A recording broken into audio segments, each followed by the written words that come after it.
с этих точек регулируется, какая труба и с какой скоростью она будет двигаться. Тысячи тонн продукции ежегодно завод полимерных труб выполняет крупные заказы из соседних регионов. В связи с этим членам Совета Народного собрания было принято решение включить в повестку дня этот вопрос. Гражданская муниципальная служба и транспортный налог. Эти вопросы и повестку предстоящего заседания обсудили в региональном парламенте. Наша команда взяла призовые места. Это показательно. Традиционная встреча с главой Юнусбек Евкуров обсудил со спортсменами их успешные выступления на крупных соревнованиях. Я мечтаю сделать такого робота, чтобы он был как с размером с человека. Не по-детски сложные задания выполняют учащиеся Центра инновационного творчества, роботостроения, 3D и авиамоделирования. А вам слабо? Каждая картина пропитана своим национальным колоритом. Многообразие красок Кавказа. В Краеведческом музее открылась передвижная выставка культурного наследия Дагестана.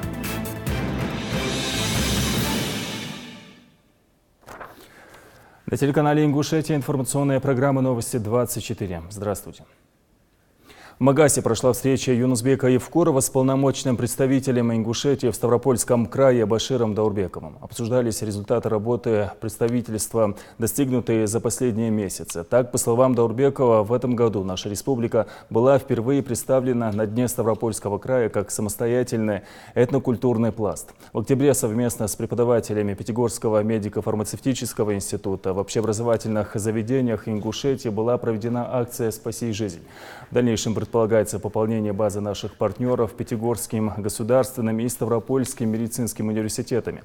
Юнусбек Евкуров выделил направления, по которым необходимо усилить работу представительства, в их числе ведение учета переменного состава наших земляков, находящихся в Ставропольском крае. Речь идет о студентах, военнослужащих, предпринимателях и приехавших на лечение людей. Это необходимо, чтобы всегда владеть ситуацией и быть в курсе моментов, когда нужно вмешаться и помочь. Также Юнусбек Евкуров призвал руководителей общины перенимать успешный опыт ставропольчан в спортивных дисциплинах, культуре, образовании и стимулировать наших земляков развиваться в этих направлениях. В завершении встречи руководитель субъекта поблагодарил полпреда за проводимую им работу и гарантировал поддержку всем конструктивным идеям и предложениям. Недавно День края у нас прошел, это как отдельный пласт у нас, вот именно как самостоятельная этническая культура, потому что раньше мы проводили ее обоюдно с другими этносами.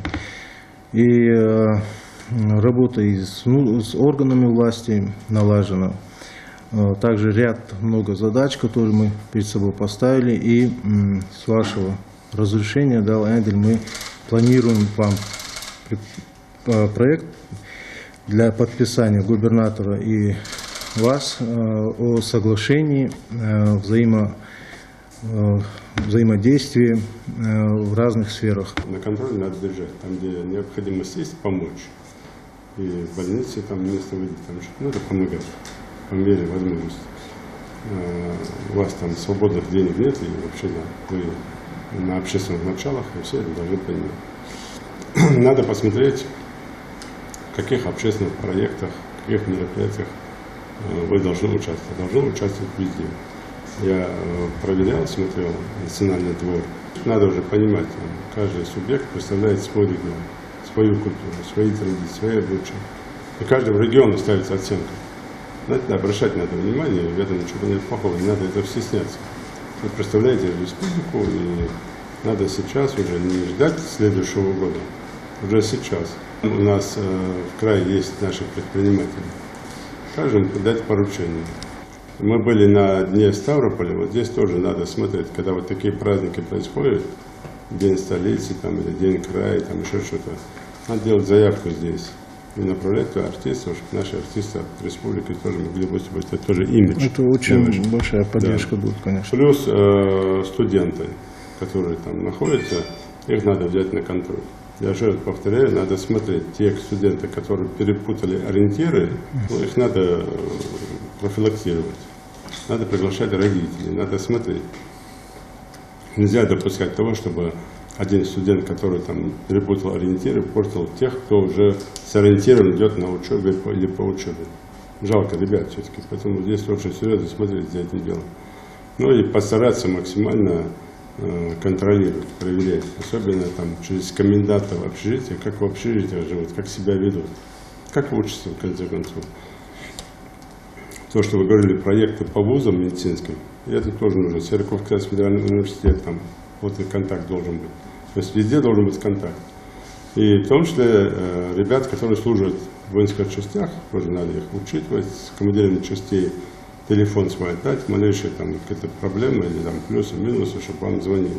Вы должны участвовать. Ну, особенно, еще раз подчеркиваю, тех ребят, которые находятся в местах заключения. В Ставрополе есть уполномоченный прав человека, и у нас есть уполномоченный прав человека. Пригласите его, состыкуйтесь, втроем садитесь, подпишите какое-то соглашение и участие в судьбе каждого нашего земляка, который находится в местах заключения. И если притесняете его каким-то вещам, то уполномоченно привлеките для разбирательства. Помощь нужна, оказывать помощь, то есть какую-то поддержку там тоже, чтобы они понимали, что где бы они находились, они наши граждане.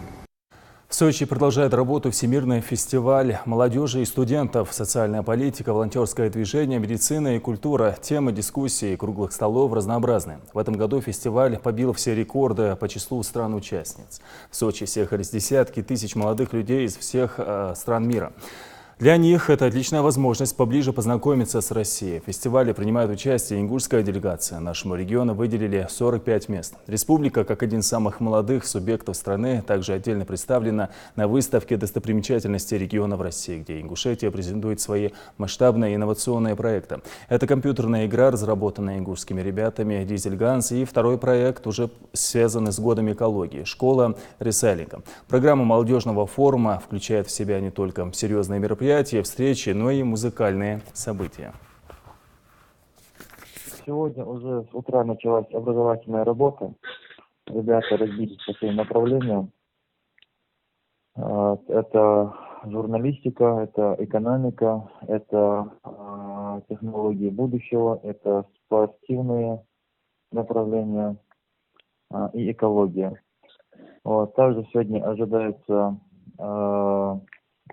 презентация проекта на площадке. То есть вчера у нас была презентация проекта экологическая, это переработка пластика на выставке Ингушетия. Сегодня ожидается презентация этого проекта на площадке «Экология». Вот. Сам проект — это победитель форума «Машук», который занял максимальный балл. Он приехал сюда на фестиваль с этим проектом. Здесь нашел единомышленников, которые реализуют такие-то проекты, только уже в других странах.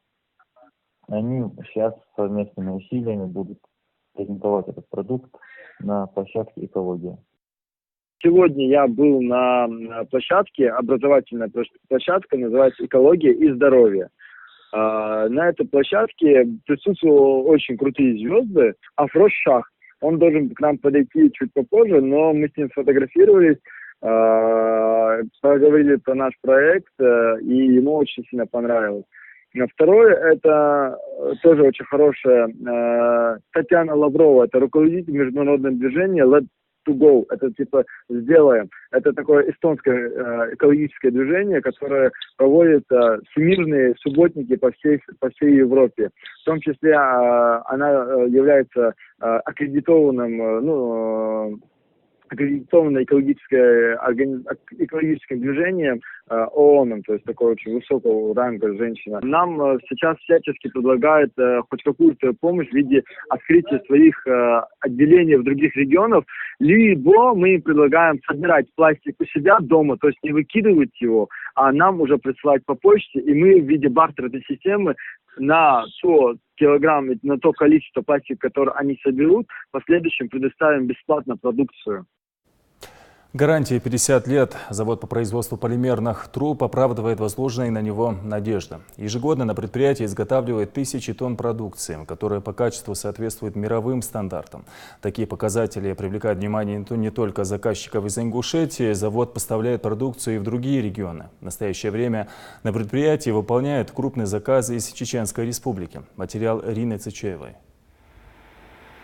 Договоренность о поставке труб в соседнюю Чеченскую Республику была достигнута в сентябре этого года. Для выполнения самого крупного заказа полимерный завод задействовал всех рабочих и все 3 производственные линии. Общий объем, если считать, это порядка 300, свыше 300 километров. Если это перевести в общий объем сырья, чуть больше 1500 тонн сырья. Они заказали разные трубы, начиная от 63-го диаметра, заканчивая до 355-го диаметра. Заказчики сами приезжали на завод оценить качество продукции и сырья. Кстати, его поставляет один из ведущих казанских заводов, где производят лучшего качества полиэтилен. В этом, наверное, и есть весь секрет востребованности продукции завода полимерных труб. Надежные поставщики и работа на совесть. Вот этот материал мы покупаем в Казани, сырье. И из вот этого сырья, из вот этой полиэтиленовой крошки мы получаем трубу. На сегодняшний день из заказанных чеченскими заказчиками 300 километров труб изготовлено свыше 70. Работа идет строго по графику. Уже в апреле заказ должен быть выполнен. Завод полимерных труб построен в рамках федеральной целевой программы в 2013 году. За это время предприятие достойно показало себя на производственном рынке. Более 70% продукции доставляется в «Газпром», что уже говорит о хорошем имидже. Качество во многом зависит и от оборудования, а оно здесь самое лучшее. Это вакуумная ванна, где труба формируется у нас. За счет вакуума мы трубу раздуваем до нужного диаметра, чтобы после охлаждения на выходе в конце линии труба попадала в ГОСТ, была по ГОСТу. В производстве все строго. Если на готовой продукции малейшая неровность, ее списывают на брак. На заводе налажена вся система. Каждый рабочий отвечает за свой участок, потому и не возникает трудностей. Я слежу за всем процессом данного компьютера. Здесь полностью контролируется весь процесс производства трубы, регулируются все данные. Вот у нас стоит производительность и скорость данной трубы. Также регулируется температура данных зон. И с этих точек регулируется, какая труба и с какой скоростью она будет двигаться и производиться. Трубы на заводе изготавливают различных диаметров от 16 до 630. Такая продукция, как правило, долгосрочная в использовании и может прослужить до 50 лет. Всего с начала этого года на предприятии изготовлено и реализовано около 6000 тонн готовой продукции. Это и трубы для газификации и водоснабжения. По словам руководства завода, эти показатели должны до конца года увеличиться. Завод полимерных труб, несомненно, гордость промышленного аспекта республики. Это дополнительные рабочие места и качественная продукция, сделанная в Ингушетии. Рина Цичеева, Рахман Суров. Новости 24. В региональном парламенте прошло очередное заседание Совета. Был затронут ряд вопросов, которые также будут вынесены на дальнейшее обсуждение. Изменения планируется внести в законы о государственной, гражданской и муниципальной службах, транспортном налоге. Этот перечень вопросов также дополнится несколькими пунктами. На предстоящем заседании депутаты рассмотрят проекты законов о денежном содержании лиц, заменяющих государственные должности, а также обеспечение жителей республики питьевой водой и принятие первоочередных мер по улучшению водоснабжения на будущий год.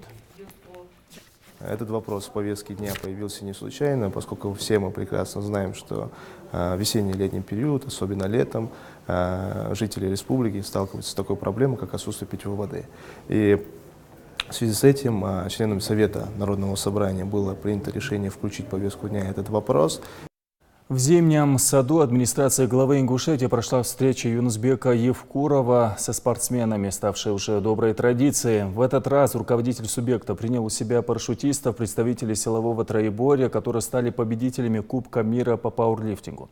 Глава Ингушетии подчеркнул, что всегда следит за выступлением ингушских спортсменов и искренне радуется их победам. Отдельное восхищение вызывали ветераны спорта Савырбек Индиев и Хамзат Катиев. Юнусбек Евкуров поблагодарил их за многолетнюю преданность преданность любимому делу, добавив, что они являются собой пример для молодежи.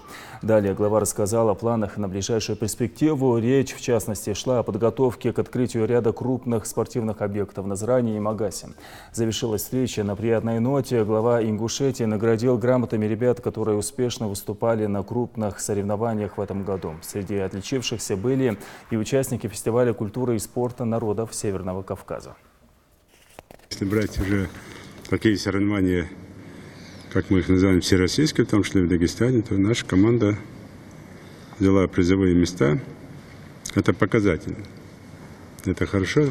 И что команда состоялась тоже. Эти ребята, девчата наши все занимаются. И еще раз показывает пример того, что есть разные виды спорта. И можно разными видами спорта заниматься. Надо, конечно, это дело продолжать. Надо выходить из того состояния, когда нам говорят только, что мы только можем силовые виды спорта освоить. То есть остальное нам не под силу. Наоборот, надо показывать, доказывать, что мы в состоянии быть и хорошими альпинистами, так как мы в горах растем и выросли в горах. И дети могут в состоянии сегодня эту профессию спортивную освоить. И быть хорошими парашютистами, и хоккеистами. Наши детские команды в том числе, сейчас юношеские, они занимаются, играют. И уже кубки берут всероссийские в том числе. И легкоатлеты, ну и другие. Особенно, как я говорю, конечно, олимпийские виды спорта тоже надо работать. Силовое многоборье, да? Взяли там призовое первое место, и благодаря нашим же ребятам и наша команда общая тоже сборная страны, да, или вышли на хороший результат. Ну и, конечно, без тренеров, без подготовки и сам Катиев, ты же у нас тренер, да, и команды все. Они бы, конечно, и Дашлакиев, и наш ветеран, Индиев, Саварбек и другие, конечно, не выиграли бы. Поэтому как управлять, как направлять ребят. И когда и молодые выигрывают, и ветераны становятся первыми, это показатель того, что хорошая династия, но и наши ветераны спорта тоже в теме, и они продолжают заниматься спортом, выигрывать и давать, самый главный пример нашим молодым спортсменам, что все можно. В Ингушетии стартуют акции, приуроченные ко Всемирному дню борьбы с инсультом, который ежегодно отмечается 29 октября.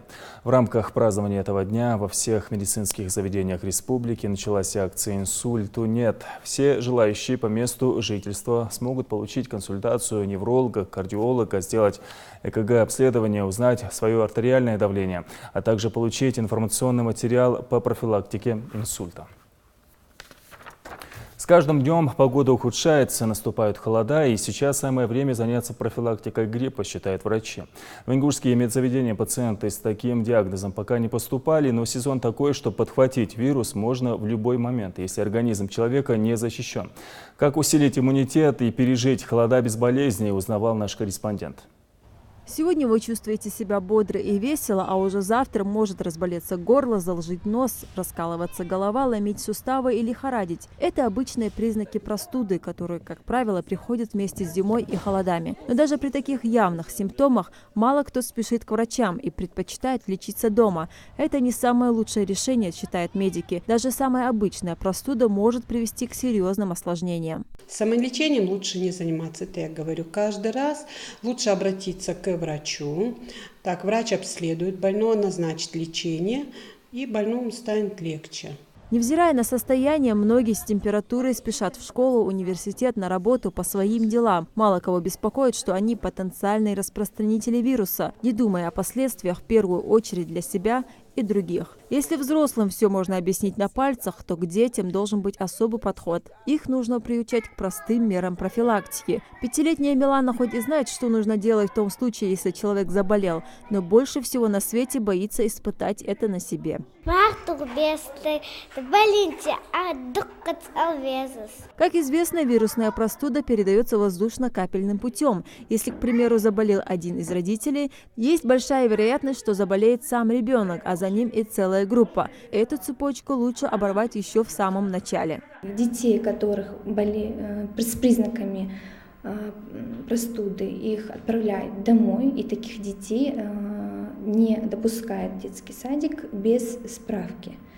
И справка эта дается педиатрам, и указывается, что данный ребенок может уже посещать детский садик. В зимний период люди больше времени проводят в помещении с закрытыми окнами и дышат одним воздухом. В это время организму особенно недостает солнечного света и витамина D. Конечно, можно бесконечно сидеть в очереди у терапевта, пить травяные настои дома, но лучше всего предупредить болезнь. Помимо обязательной вакцинации, врачи советуют готовить свой организм в борьбе с вирусами элементарной профилактикой. Во-первых, нужно вовремя питаться, то есть в день 3-5 раз. Есть побольше овощей и фруктов. Употреблять около 2 литров воды. Есть овощи, фрукты, которые содержат больше клетчатки и витамины группы С. По результатам небольшого опроса можно сделать вывод, что взрослые меньше подвержены инфекциям вируса. Правильная профилактика, проводимая вовремя, чаще всего заставляет болезнь обходить стороной. Я не так часто болею гриппом, вообще и простудными заболеваниями. Но для того, чтобы предотвратить такого рода заболевания, я придерживаюсь здорового образа жизни, то есть не питаюсь всякими фастфудами, зарядка, полезные, пью витамины. Грипп хуже. Вот изредка мне чуть-чуть насморк, и на второй день ничего нет. Фармацевты отмечают, что 80% жителей приходят за разными лекарствами и антибиотиками на начальной стадии болезни, реже для профилактики. Покупатели зачастую родители, которые закупаются противовирусными для детей. Предпочтение отдают известным препаратам, которые советуют врачи. Где-то 70-80% берут только противовирусные препараты и противокашлевые, в том числе и антибиотики. На сегодняшний день в республиканскую поликлинику никто не обращался с осложнениями гриппа, а вот с ОРВИ другая ситуация. С ОРВИ у нас в сентябре было 72 случая, а в октябре 24 случая зафиксированных на сегодняшний день. По гриппу заболевших в этом году не зарегистрировано. Процент заболевших в нашем регионе небольшой, однако пик активности респираторных заболеваний еще не настал, предупреждают врачи. Если в сезон простуд прививаться медики не советуют, то местная профилактика только приветствуется. Оксалиновая мазь и одноразовые маски всегда должны быть под рукой. Лейла Гайсанова, Мухаммед Миржоев. Новости 24. Налоговая инспекция призывает всех налогоплательщиков вовремя внести обязательные платежи во избежание начисления штрафных санкций и накопления задолженности. В текущем квартале уже произведены начисления по имущественным налогам физических лиц за прошедший год. Окончание сроков уплаты 1 декабря 2017, сообщает налоговая служба. Для облегчения работы с налоговыми операциями также можно воспользоваться электронным сервисом.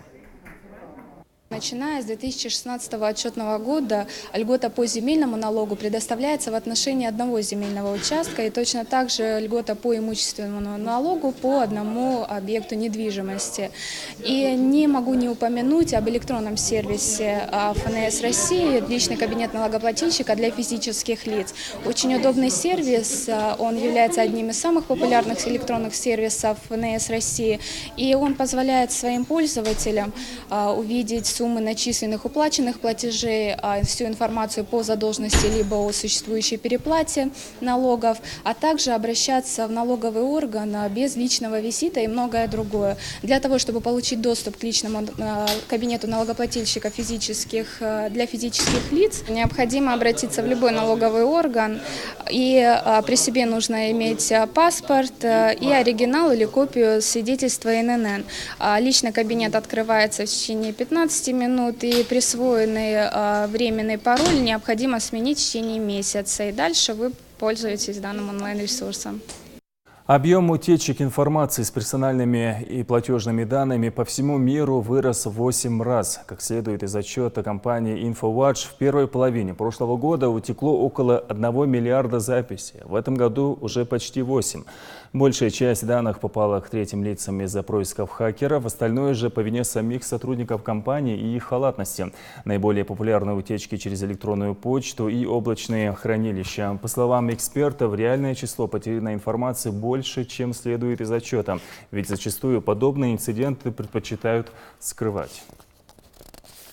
Роботостроение, 3D и авиамоделирование. Такими нелегкими занятиями учащиеся Центра инновационного творчества развивают логику мышления и мелкую моторику рук. В настоящее время в реновации проходит обучение более 20 детей. Некоторые из них уже создают умные машины и планируют в будущем добиться в этой сфере больших успехов. Мадина Пугоева продолжит. И руководствуясь этой конструкцией, мы соберем своего робота-тележку. Юные программисты роботопроектированием начали заниматься совсем недавно, но азы программирования учащиеся уже освоили. Перед тем, как написать алгоритм выполнения определенного действия на компьютере, робота нужно собрать из имеющихся деталей по готовой схеме. Это опора для мотора. Тут два мотора будут соединяться. Два мотора будут держаться на этом. И, например, вот как видим на этой картине, вот как эта схема, мы соединяем два мотора. Пока одни только начинают собирать своего робота, другие уже приступили ко второй части задания. Начинающий программист Адам Мачеев роботостроением начал заниматься всего пару месяцев назад, однако уже прекрасно разбирается в системе создания алгоритмов. Сейчас он трудится над очередной программой, согласно которой его умная машина должна четко и последовательно делать развороты во время движения. Вот эта программа – это рулевое управление. В рулевом управлении мы заставляем робота само по себе езжать направо, налево, вперед, назад. Сейчас вот в первое рулевое управление я поставил, он едет вперед. И я хочу сделать квадрат само по себе. Потом скорость 50 и оборотов 2. Это обязательно. Программа готова, осталось загрузить ее в робота и протестировать. Это позволит выявить недочеты в программе и исправить их. Вот сейчас он поехал правильно, ровно, и вот сейчас будет момент. Любые промахи – это возможность учиться на ошибках, поэтому ребята не отчаиваются и заново берутся за составление алгоритма действий. Несмотря на юный возраст, многие из них уже решили, кем станут в будущем. Саид Паров, к примеру, уверен, что умная машина, которую он смодулирует, непременно станет одной из лучших в своем роде. Я мечтаю сделать такого робота, чтобы он был как с размером с человека, чтобы он мог делать команду какую-то. Ну, например, если я что-то забыл, он мне может, я ему дам команду, чтобы он мне это принес. Впрочем, на это и рассчитывают инициаторы молодежного проекта «Реновация». Ребят стимулирует и вдохновляет необычный подход преподавателей и игровая форма обучения. Для нас важно, чтобы ребенок, приходя сюда, чувствовал, что он вне школы, что он вне формальной системы образования. Вот такая вот неформальная обстановка, которую мы пытаемся создать, позволяет ребенку более чувствовать себя раскрепощенным. И вот на этом фоне, в рамках этого состояния легче и глубже усваивать и понимать предмет, который ему транслирует наш преподаватель. Первые результаты кропотливой работы уже есть. Сунжинский филиал Центра молодежного инновационного творчества открылся совсем недавно, однако уже сейчас радует преподавателей школы. Необычное хобби их воспитанников положительно влияет на учебу и интеллектуальное развитие школьников. Учащиеся, посещающие этот кружок, именно робототехнику, они показывают хорошие результаты и по другим предметам, потому что, начав заниматься именно этой компетенцией, этим направлением, они более собраны, более обязательны. Такому полезному досугу родители школьников только рады. Если уже сейчас помочь детям найти в себе скрытый талант, быть может, в скором будущем каждый из них сможет реализовать себя и достигнуть немалых высот. Мадина Пугоева, Адам Далаков, Новости 24. Любителей быстрой езды, для которых не существует понятия «встречное движение», выявляли инспекторы ГИБДД. В Назране прошел очередной рейд. Инспекторы с помощью видео и фотофиксаторов выявляли нарушения водителей и сообщали о них на стационарный пост ДПС. Там нарушителя ждали сотрудники ГИБДД. Инспекторы напоминают, что за выезд на встречку грозит наказание в виде лишения водительских прав сроком от 4 до 6 месяцев или штраф до 5000 рублей. Целью данного мероприятия является выявление нарушений водителями, как выезд на сплошную полосу движения, к чему приводит нас дорожно-транспортных происшествий. Основными причинами дорожно-транспортных происшествий в республике является это выезд на полосу встречного движения, несоблюдение скоростного режима и также выезд на сплошную линию. В Следственном управлении Следственного комитета по Ингушетии круглосуточно работает телефонная линия «Ребенок в опасности». Для немедленного реагирования на обращения по вопросам защиты прав несовершеннолетних каждый ребенок должен знать, что он неприкосновенен и никто не вправе каким-либо образом проявлять жестокость по отношению к нему. Дети, их родители, а также граждане, обладающие информацией о совершенном или готовящемся преступлении в отношении совершеннолетнего или малолетнего ребенка, могут позвонить по телефону 8 87 34 55 03 05. Свой круг общения первый в Ингушетии клуб психологов открылся в Назране. Профессиональное сообщество будет обсуждать проблемы мировой психологии, делиться опытом и мнением со своими коллегами. Такие встречи будут проводиться несколько раз в неделю. В клуб обратилась моя коллега Амина Бокова, но только не за психологической помощью, а за подробной информацией о том, как будут проходить собрания. Большинство из собравшихся в кабинете видят друг друга впервые, но эта неловкость пройдет, ведь совсем скоро им придется делиться самым сокровенным – мыслями и мнением. Пост в интернете о создании клуба психологов, где психотерапевты, практикующие психологи и даже студенты могут обмениваться практическими и теоретическими знаниями, собрал в одной аудитории десятки специалистов со всей республики. Первое собрание посвящено знакомству. Если честно, я не ожидал, что будет именно столько психологов работать у нас в Ингушетии, потому что, как уже некоторые заметили, я до сих пор, как бы это объяснить-то, занят вот этими предрассудками 5-6-летней давности о том, что здесь до сих пор люди путают психолога и психиатров. По очереди друг за другом члены клуба представляются, рассказывают о себе и своей квалификации. Большинство из них, как оказалось, клинические психологи, а также детские специалисты и логопеды. Зухра Ахриева еще со школьной скамьи увлекалась психологией, поэтому о выборе профессии вопрос даже не стоял. Сейчас девушка работает психологом в региональном МВД, однако зачастую, особенно в работе с тяжелыми пациентами, ей просто необходима моральная и профессиональная помощь коллег. Именно эту поддержку девушка надеется получить в клубе. Не хватает профессионального общения, то есть с коллегами, которые уже работают, у которых опыт.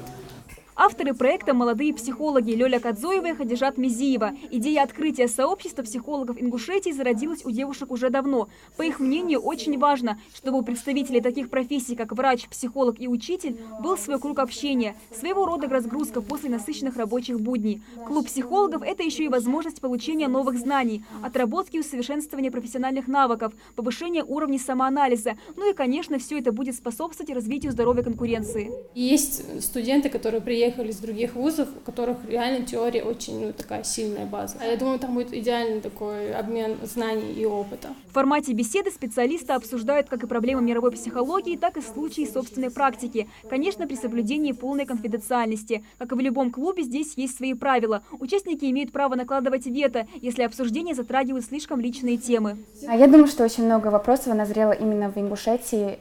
Очень много пробелов у психологов в работе с детьми, в работе с детьми с особенностью развития, работе с подростками, потому что у нас много подростков, особенно те, которые попали в трудную жизненную ситуацию. У нас очень мало работы с ними проводится. Профилактика наркомании, алкоголизма, того же экстремизма, терроризма.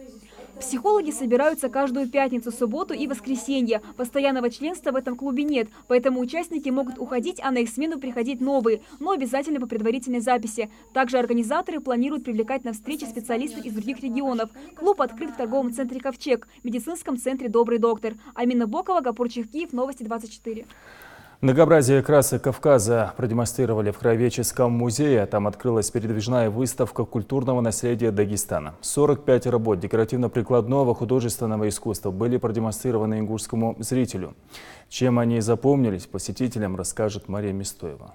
Дагестан славится многообразием культур народов, проживающих в республике. Чтобы поделиться красотой, которой может похвастаться регион, этнографический музей-заповедник «Дагестанский аул» привез в Ингушетию свои экспонаты. Горные вершины республики, сакли, женщины, занятые плетением ковров, аксакалы, обсуждающие пройденный день. Каждая работа – это день из жизни дагестанцев. Культурные наши контакты, которые сейчас расширяются, которые сейчас как-то все больше и больше большую популярность приобретают. Это, конечно, наверное, очень положительно, и мы знакомимся с культурой других народов, другие народы знакомим с нашей культурой. Я думаю, это очень продуктивный такой путь и положительный.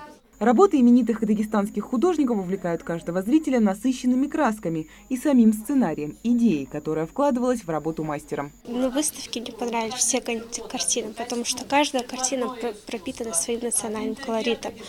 А когда ты смотришь на эти картины, ты видишь горы, башни, и все это очень завораживает. И смотря на них, тебе кажется, что ты прям там, в этой же картине. Но с собой музей-заповедник привез не только картины. По всему залу расставлены манекены в нарядных одеждах. Дагестан является самым многонациональным регионом в России. На территории республики проживают в каждом районе по 10 национальностей. Вот и сегодня на выставку были привезены свадебные костюмы различных национальностей Дагестана. Всех их объединяет в большей степени цветовая гамма. Оранжевый или алый и белый говорят о чистоте невесты, а сиреневый или лиловый подчеркивают ее статус и богатство. Также статус невесты подчеркивают и серебряные украшения, которыми украшен костюм. Кстати, на одном костюме может быть до 6 килограмм серебра. Причем серебро играло роль не только украшения. Этот металл носил и предназначение оберега от злого глаза и зависти. Стоили такие украшения очень дорого. Только за один такой головной убор семья невесты готова была оплатить мастеру коровой или молодым бычком. Наши бабушки, прабабушки все в этом костюме замуж вышли, в том числе и я тоже. Была замужем, замуж вышла в этом костюме. Сейчас предпочитают девушки молодые одеть белое платье, но на полдня, а потом переодеваются в этот костюм. Посетительницы, особенно молодого возраста, привлекают именно костюмы. Необычный крой, состоящий из нескольких элементов, даже вдохновил некоторых девушек пошить идентичный наряд, адаптированный под современный стиль. Особо мне понравились костюмы. Эти костюмы чем-то похожи на наши национальные костюмы. Например, ремень и некоторые детали этого платья. Наши костюмы, конечно, скромнее намного. Это вырез, это длина. А в соседнем зале преподаватели Дагестанского художественного училища устроили для всех желающих мастер-класс. Причем возраст учеников не имеет значения. Главное – желание. Я научусь вот эти треугольники делать. Мне это нравится. Магди Караев показывает, как из обычного куска дерева создать настоящее произведение искусства. Занозы, боли в пальцах мастер не боится. Опыт позволяет ловко управляться с резцом. Чтобы эту работу сделать, уходит где-то недели 2. Да, вот здесь вот делать каждый день, его не с утра до вечера, конечно, но хотя бы 2-3 часа в день надо работать, чтобы завершить. Много трудиться надо усидчивости, надо требовать много труда, требовать много знаний, надо практиковаться, поэтому очень сложно. А в другой части зала неподвижно застыла на стуле Роза Гойгова, сотрудница Краеведческого музея. Так ей сидеть придется не 1 час, пока мастера будут пытаться передать ее черты лица на холсте. Роза, скажите, тяжело сидеть? Тяжело. А что сложнее всего вот, позируете? Смотреть в одну точку. Глаза болят. А как думаете, это вообще стоит того? Если честно, то да. Потому что это первый раз в моей жизни. Работа художников не ограничивается мазками по чистому холсту и точной передачей образа. Настоящий художник должен уметь передать характер модели. Конечно, мы, прежде чем приступить, изучаем натуру, какой характер натуры, изучаем мимику, то есть выражение лица, самые выразительные черты лица и детали. И, конечно же, приступаем. Прежде чем приступить, изучаем натуру. Магомед Даудов решил сделать свой рисунок графичным. Мастер старательно прорисовывает все тени на лице модели, чтобы рисунок получился максимально реалистичным, и зрителю передалось настроение Розы. Тут сложность заключается в том, что направленного освещения нет. Я ставлю направленное освещение или одностороннее тут. Зал предполагает как-то так экспозиции освещения с разных сторон, и как-то форма поймать очень тяжело. А так есть, конечно, свои сложности и в том, что натуру видишь первый раз. Но все художники уверены, что рисовать, ваять и создавать произведения искусства могут только люди, одаренные этим талантом. Простого желания здесь недостаточно. Прикоснуться к многообразию культур Дагестана в Музее краеведения имени Тугана Мальсагова и стать участником мастер-класса можно будет до 1 ноября. Мария Мюстоева, Рахман Цуров, Новости 24. Последнюю из картин гениального деятеля итальянского возрождения Леонардо да Винчи, найденную в частной коллекции, выставят на аукцион с начальной ценой $100 миллионов. По информации Time, речь идет о поясном изображении Иисуса Христа. Полотно называется «Спаситель мира». Правая рука Христа поднята в благословляющем жесте, а в левой он держит символически изображенный мир. Сальватор Мунди, это святая Грааль старых мастеров, отмечает в аукционном доме. Предположительно, картина была написана для французского королевского дома и попала в Англию после женитьбы Карла I на принцессе Генриетте Мари. Полотно числилось в реестре королевской коллекции, составленной после казни короля, затем проданной на аукционе. Позже картина в сильно поврежденном виде была приобретена для частной коллекции. Затем полотно вновь пропало. В 1958 году его выставили на аукцион, оценив 45 фунтов стерлингов. В последующие полвека очередной пробел в истории шедевра. В 2005 году «Спаситель мира» вновь появился на аукционе. А в 2007 году шедевр отреставрировали в Институте изящных искусств Нью-Йоркского университета. Полотно будет выставлено в качестве специального лота на аукционе «Послевоенное и современное искусство». Торги состоятся 15 ноября. На этом я с вами прощаюсь. Всего доброго.